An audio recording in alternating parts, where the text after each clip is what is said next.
bigger earn rates, more everyday categories, more flexible vouchers, and yes, higher fees. Starting November 2025, the RBC WestJet RBC Mastercard is having a major overhaul. But is this good news for cardholders or just another way for RBC to cash in? Welcome back to their CreditVerse channel. My name is Alyan and I'm on a mission to make you just 1% smarter with your credit cards. Because flying better for cheaper shouldn't be a secret. Today we're covering the enhancements to the RBC WestJet RBC Mastercard starting on November 5th, 2025.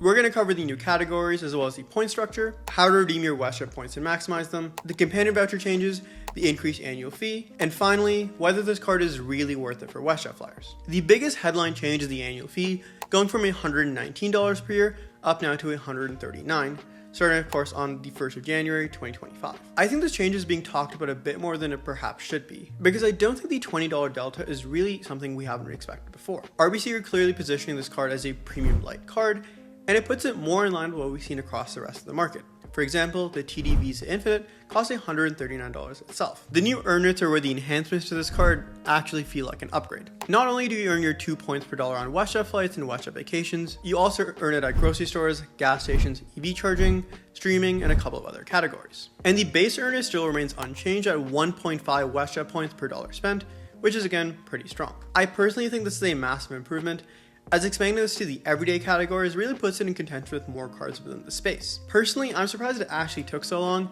because all the TD cards have had these everyday categories at elevated earn rates for pretty much as long as I can remember. Now let's talk about the bonus.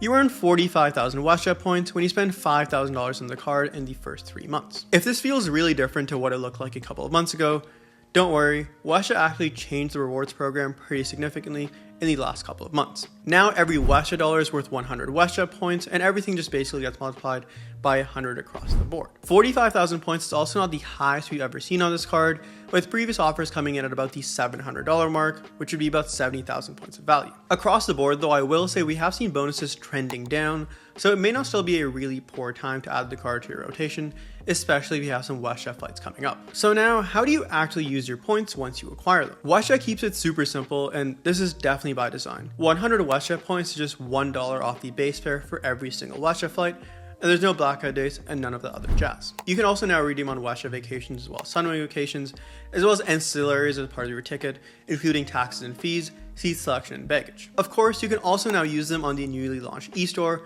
but most certainly you'll be getting the best value if you are redeeming them for travel. I'm going to jump back to another point I mentioned just a second ago, the no blackout dates. All the major reward programs in Canada have kind of trended towards this direction, but it makes it very easy to actually redeem your points. No blackout dates means that as long as there's a seat available to be booked on a particular flight, you'll be able to book it with your points. Of course, the value is going to be quite dramatically different based on when you book the ticket, as it's generally going to be correlated with the ticket price, but it still makes it pretty easy, as during Christmas, for example, you can still be getting a seat on a flight which would otherwise have all the saver fares or all the award fares taken away if there were blackout dates existing. The other big change, which I also really appreciate, is the fact that you can redeem your WestJet points against the taxes and fees of a flight. When you're traveling to certain destinations, the taxes and fees actually make up a really good chunk of the overall price you'd be paying. Therefore, it makes it pretty good value, even not at 1 cent per point. I think the range is 0.91 to 0.95 cents per point, but you can now redeem your WestJet points against these bulk of taxes and fees and get a pretty solid deal at the end of the day with very little out of your own pocket.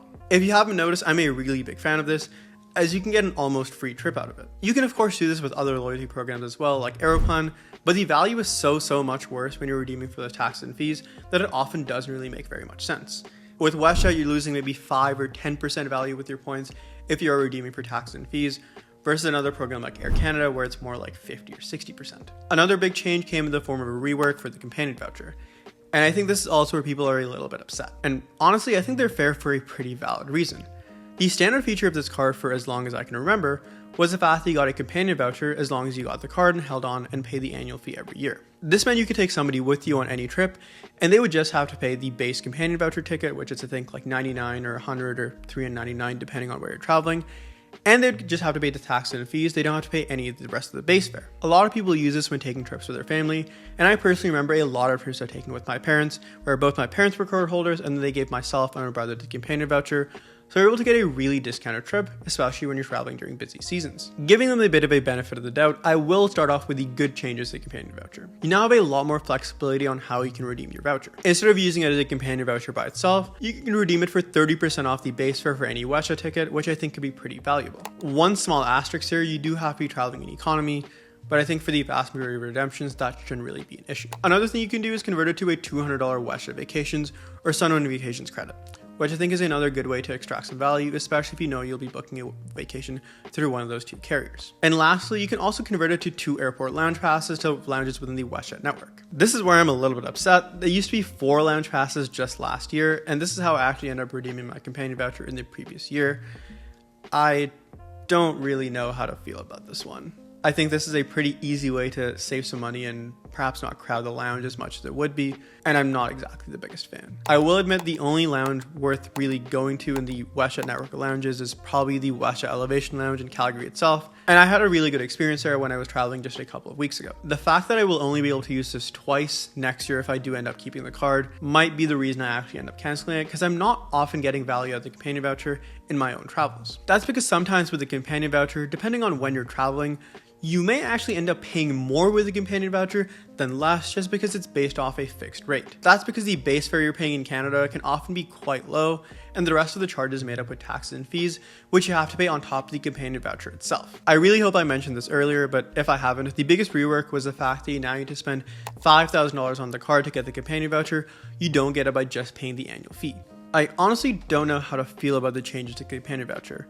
It's definitely a push and a pull. In some ways you do get some more flexibility, but I think they may be at the cost of some value to the card. One space where we are seeing genuine upgrades though is under insurance coverage. It has the regular suite of insurance you'd expect for any World Elite Mastercard, but it's now also added mobile device insurance, which I think is pretty valuable to have. There's also now trip cancellation insurance, which is something I find myself using more often than I'd like to admit when traveling within Canada. I think this is a meaningful boost and probably actually justifies the $20 increase in the annual fee, because one insurance claim is absolutely going to blow out the difference in the annual fee you'd be paying if you weren't covered otherwise. And if the insurance changes are the reason you're keeping the card, I think overall that's a pretty reasonable take. Let's do a bit of a recap on a lot of these major changes with the card. The more everyday earning categories I think is the biggest value add here. I don't think the 1.5% base earn rate or 1.5 WestJet points per dollar spent was bad at all, but the fact that now you get 2% back in effect at a lot of these things is certainly the way to go, and it makes it a much more compelling thing to use in your wallet every single day. This hasn't changed, but the other thing that I think is really strong about the WestJet program is that it's super simple, and you're not really dealing with a lot of those dynamic pricing gremlins they might be doing with the Air Canada program. The points price is directly tied to the cash price of the ticket, whereas with some other things like Air Canada, for example, there is this loose correlation, but it also creates a pretty wide delta in the value you'll be able to actually redeem your points for. Another pro is the added flexibility to the companion voucher. You can now, of course, still redeem it as the companion voucher itself, but you have more ways to really extract value out of something that was otherwise pretty fixed. The expanded insurance suite is just a slam dunk. I don't think there's anything bad to say about that. And finally, the biggest benefit of this card, which also hasn't changed fortunately, is the fact that you get a free checked bag for yourself and 8 other travelers if you're on the same reservation. This is where it does become a bit of a con though, because we are seeing this change a bit, where you now need to be booking your flight directly through WestJet, and you must be using the WestJet World Elite Mastercard to pay for your ticket, whereas before it just applied if you had the WestJet Mastercard added to your account. I personally think this is a very massive con. As someone who often uses a variety of different sites when booking your ticket, especially when I'm going from home to home, I'm not really too happy about that, because often I can save $50, $60, $70, $80 on a round trip if I book through another travel agency, and I still get all the benefits because I'll just book an ultra basic fare.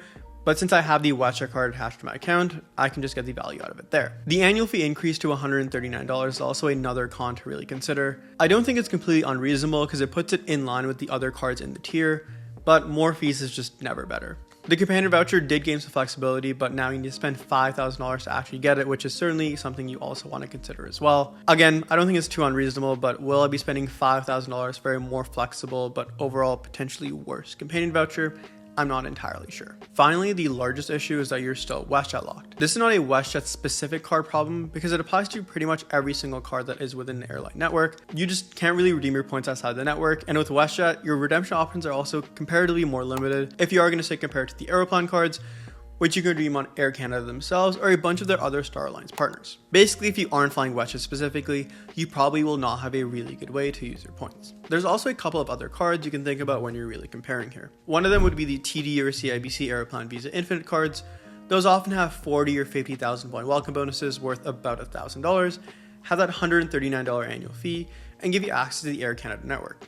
So if you are based in, let's say, Vancouver, or based in Montreal, or based in Toronto, I would say those might end up being better value because there are more Air Canada flights for there to basically the rest of the network. There are, of course, those dynamic pricing gremlins you need to deal with, as your points may not be worth the exact same every single time you use them compared to WestJet, but you do get some more value here.